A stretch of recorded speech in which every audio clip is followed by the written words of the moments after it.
Daňová minútka. Daňové priznanie 2024.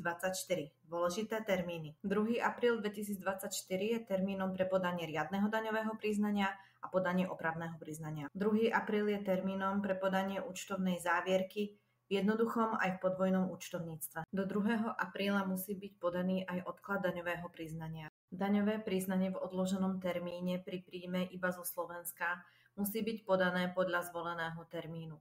Do 30. apríla, 31. mája alebo do 1. júla 2024.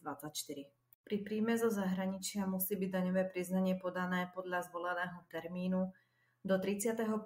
júla, do 2. septembra a do 30. septembra 2024. Účtovná závierka v jednoduchom aj podvojnom účtovníctve v odloženom termíne musí byť podaná podľa zvoleného termínu do 30. apríla, 31. mája a 1. júla 2024. Sledujte nás a nenechajte si ujsť ďalšiu daňovú minútku.